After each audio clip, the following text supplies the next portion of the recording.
Alex in New Jersey. What's up, Alex? Hi, Mike. It's me from Phillipsburg. It's Alex. How are you? Good. How are you? What's happening? I'm just calling to say I know you don't want to get mushy or emotional yet, Mike, but Right. I'm just scared I'm not going to get back in. So I want to say thank you as a woman for letting me talk to you about sports all my life. And I just will love you, and I know this isn't goodbye, and I know I'll talk to you again.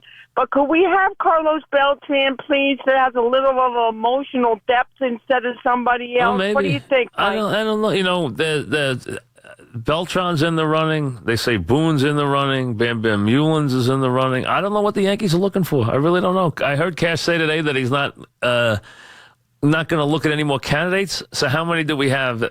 We have 6 guys. Is that it? We're down to final 6. That's Robbie Thompson, and that's Carlos Beltran, and it's Boone, and it's Bam Bam, and it's Beltrán, and who's the 6th? Eric Wedge. Eric Wedge, he's in the mix, so that's the final 6. All right, so you got a veteran guy in Wedge, you got a bench coach in Bam Bam, you got Boone, you got Beltrán coming off the field, you have Thompson has obviously been a veteran guy and been around the block, and who am I missing?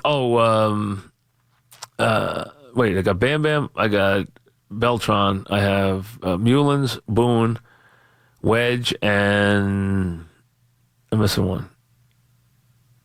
And Thompson, that's it. So, if you hire Thompson, why didn't you keep Girardi? I mean, he says he's going to get along with the players better. Maybe. I guess you got to give him the benefit of the doubt. Bam Bam's been a giant bench coach. Beltrán, the players love him, but he has not done this. He's not coached or managed. Been around the game forever. Plus, I wonder about him with the media. Hey, they're very different. I'd be surprised by Wedge. The word is, if there's a favorite, it sounds like it's Bam Bam, but I don't know if it's true or not. I mean, that's what you hear, but who knows? I had heard Jerry Haston's name in the beginning like crazy, and then that didn't happen. So we'll see. Gerard in Englishtown. What's up, Gerard?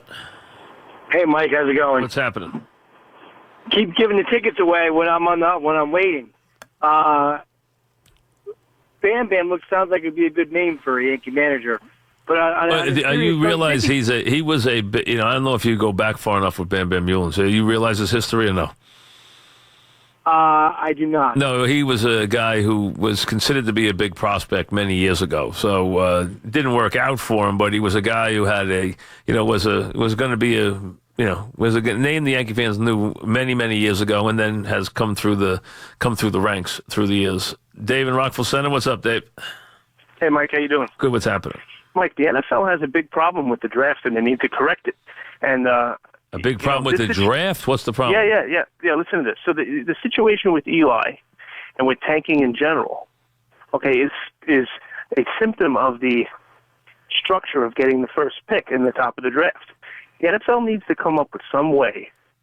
I don't know if it's the bottom 4 teams or the bottom 6 teams or whatever it is, so that you can either do a lottery like the NBA. Why? They've never had a lot of tanking in the NFL. It's never been a big issue. You've discussed this before. Where the top quarterbacks go and the prominent quarterbacks go, the NFL goes.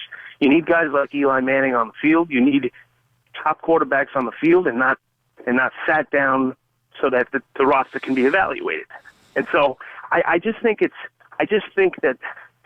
the worst team getting the top pick is bad for the league. They got to have some mathematical arrangement. No, they don't. That after the season. Wait, give me the years that the NFL's had a problem with guys tanking. What year was that? Well, what are the Giants doing right now? Well, they're not tanking, but they're evaluating. Eli should be on the field. They're allowed to incentive to win. Listen, they're allowed to evaluate if they want. I mean, they're allowed. They're 2-9. They're allowed. I don't think they're tanking. You haven't got any indication that the Giants are tanked. I mean, if you want to tell me they tanked because they cut Eli out, they probably weren't going to win a lot of games either way. So I don't think tanking is a big issue in the NFL. It really has not ever been one, as a matter of fact. Chris in Long Island, what's up, Chris? Mike, what's going on? What's happening? Just a quick point, if you let me just say it, and I'll get off the line. I think for the Yankees manager, you're probably going to think I'm wrong, but I think the perfect candidate, because his career as a Yankee is just stuck in limbo, is Alex Rodriguez. I mean, he's smart. He could deal with the young guys. He's a teacher. He could deal with the media. I know he's a celebrity, but I mean, you don't have to worry about if you fire him and you. I know his girlfriend tried to throw his name into the hat yesterday. I think it was more tongue in cheek than anything else. I don't think she was serious, and I know A Rod's not serious. So I don't think A Rod wants to be the Yankee manager. I think he has too many things on his plate. He's got too many things to do. He is a celebrity. He also has a lot of business interests. He has a lot of things he's doing. He's got TV shows. He's got a career on Fox. He's also got his career on CNBC, where he's on Shark Tank sometimes, and he's also got his own program now on CNBC coming up. So, I mean, he's got a lot of stuff. He's got a lot of business interests. I just don't see him being the Yankee manager. I think certain guys, the guys like that who have had those careers. You're hearing now, you heard from Ada Silva how many guys in the NBA who got ownership now. Do you hear the list of those guys that have ownership? You got Aaron Rodgers buying into the Milwaukee franchise in the NBA. You have Shaq having points in the franchise. You have David Robinson having percentages in the franchise. You have Magic Johnson. Of course, you got Michael Jordan as a majority owner. You have, he mentioned a couple other players, that were involved. You have a lot of these guys who are the big players. Tom Brady's talked about ownership. Jeter's already there. I think if A-Rod was going to get involved, you get involved as an owner, because that's where the money is. Because that's why if they put in some effort and time and a little money, they come out of it with mega money in the next 10 years. So it's not like making a salary as a manager. You're talking about making big money. Ownership is where it's at. That's where these guys. Jordan led them on this path. That the star players of the generation. If LeBron James stays around basketball, it will be as an owner. It will not be as a manager, as a coach. It will be as an owner. And you've seen that. You have Magic owning. You got Jordan owning. So now you have Jeter owning. You have many other guys who want to be owners. Tom Brady's already talked about owning.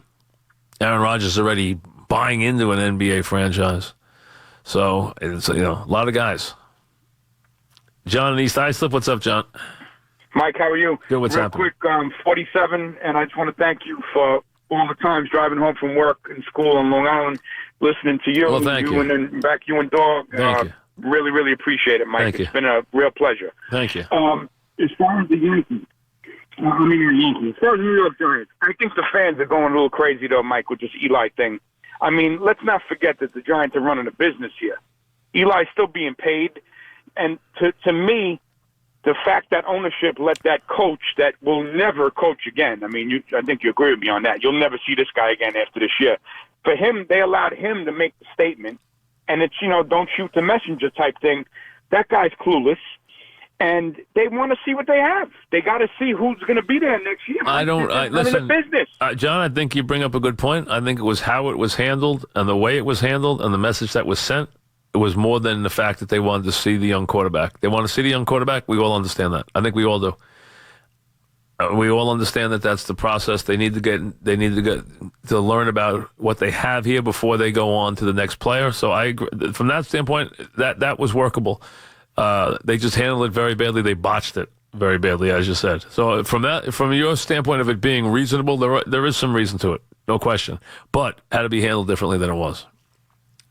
Here's the Mink Man.